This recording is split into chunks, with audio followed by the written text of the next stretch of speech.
कभी सोचा है अमीर बनने का एक्चुअल फॉर्मूला आखिर है क्या? कोई सीक्रेट मंत्रा है या कुछ ऐसे रूल्स हैं जो हम सब फॉलो कर सकते हैं? बहुत अच्छा सवाल है। इसका सबसे बड़ा सीक्रेट शुरुआत में ही है। रिच मेंटालिटी वाले लोग पैसे के पीछे नहीं भागते। वो एक ऐसा सिस्टम बनाते हैं जिससे पैसा उनके लिए काम करता है। और ये कैसे होता है? चलिए इसको स्टेप बाय स्टेप डीकोड करते हैं। सबसे पहला और सबसे इंपॉर्टेंट पॉइंट है अपनी सोच बदलना। मैक्सिमम लोगों को लगता है कि पैसा सारी प्रॉब्लम्स की जड़ है, या पैसा बुरी चीज है, या फिर ये सिर्फ किस्मत से मिलता है। जबकि एक सक्सेसफुल पर्सन पैसे को एक टूल की तरह देखता है। एक ऐसा टूल जिससे वो आजादी खरीदता है, अपने टाइम की आजादी। सोच को इस तरह शिफ्ट करना फर्स्ट स्टेप है। चलिए आगे बढ़ते हैं। सेकंड प्रिंसिपल है, कभी भी एक इनकम सोर्स पर डिपेंड मत रहो। सिर्फ एक जॉब से, एक सैलरी से आज तक कोई रिच नहीं बना। आपको मल्टीपल स्ट्रीम्स क्रिएट करने ही होंगे। अब इसका मतलब ये नहीं कि आप कल से 3 जॉब्स करने लगे। इसका मतलब है side business, investment, digital skills या शायद रियल एस्टेट, कुछ भी। ऑनलाइन प्लेटफॉर्म जैसे यूट्यूब, फाइवर या अपवर्क, इनका इस्तेमाल कीजिए। एक से ज्यादा इनकम सोर्स होना फाइनेंशियल सिक्योरिटी की फाउंडेशन है।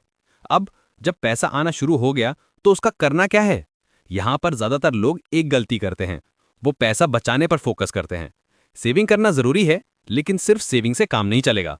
असली गेम शुरू होता है पैसे को बढ़ाने से, उसे ग्रो करने से। और इसके लिए आपको इन्वेस्टमेंट और ग्रोथ माइंडसेट की जरूरत है। आप म्यूचुअल फंड्स, एसआईपीज या गोल्ड में इन्वेस्ट कर सकते हैं। आप एक डिजिटल बिजनेस क्रिएट कर सकते हैं। पॉइंट यह है कि आपका पैसा आपके लिए और पैसा कमाए। इसे कहते हैं कंपाउंडिंग, जहां पैसे से पैसा बनता है। यही है वो सीक्रेट जिससे वेल्थ क्रिएट होती है। एक और बहुत जरूरी बात, नया फोन लेने से बेहतर है कोई नई स्किल सीख लो। क्यों? क्योंकि चीजें जैसे महंगे गैजेट्स या गाड़ियां, वो सिर्फ आपका खर्चा बढ़ाती हैं। उनकी वैल्यू टाइम के साथ कम होती है। लेकिन एक स्किल आपको बार बार कमा कर देगी। So invest in skills, not things. हर दिन कुछ नया सीखो, चाहे वो मनी मैनेजमेंट हो, बिजनेस हो या कोई टेक्निकल स्किल। लर्निंग कभी बंद नहीं होनी चाहिए। अब आते हैं एक ऐसे पॉइंट पर जिसे लोग अक्सर इग्नोर कर देते हैं, आपका नेटवर्क और आपका टाइम। रिच लोग अपने टाइम और अपने फ्रेंड्स को बहुत वाइजली चुनते हैं। एक बहुत फेमस कहावत है, आप उन 5 लोगों का एवरेज बन जाते हैं जिनके साथ आप सबसे ज्यादा टाइम बिताते हैं। तो ऐसे लोगों के कांटेक्ट में रहिए जो आपसे ज्यादा स्मार्ट हैं, आपसे ज्यादा सक्सेसफुल हैं। उनसे सीखने को बहुत कुछ मिलता है। तो ये तो हो गए बड़े प्रिंसिपल्स। अब कुछ practical, hard and fast rules की बात करते हैं जो आपको फॉलो करने ही चाहिए। रूल नंबर 1, हर महीने अपनी इनकम का 20 से 30% सेव या इन्वेस्ट करें। ये नॉन नेगोशिएबल होना चाहिए।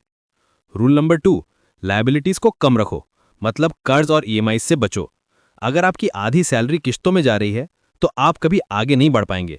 रूल नंबर 3, अपने टैलेंट को यूज करके एक बिजनेस या साइड इनकम जरूर शुरू करो। हर किसी के पास कोई ना कोई यूनिक स्किल होती है, उसे मोनेटाइज करना सीखो। रूल नंबर 4, इंपल्स में आकर खर्चे मत करो। कुछ भी खरीदने से पहले सोचो, क्या मुझे इसकी सच में जरूरत है? ये छोटी सी आदत आपके हजारों रुपए बचा सकती है। और रूल नंबर 5, एक फाइनेंशियल प्लान बनाओ। आपके गोल्स क्या हैं, आपका बजट क्या है, आपका इन्वेस्टमेंट प्लान क्या है। जब आपके पास एक रोड मैप होता है तो मंजिल तक पहुंचना आसान हो जाता है।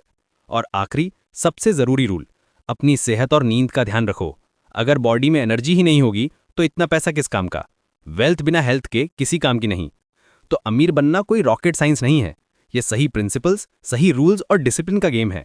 ये एक प्रोसेस है जिसमें सोच को बदलना होता है, मल्टीपल इनकम स्ट्रीम्स क्रिएट करने होते हैं, पैसे को इन्वेस्ट करके ग्रो करना होता है, और सबसे इंपॉर्टेंट, खुद पर इन्वेस्ट करना होता है। ये एक जर्नी है और ये जर्नी आज से शुरू हो सकती है।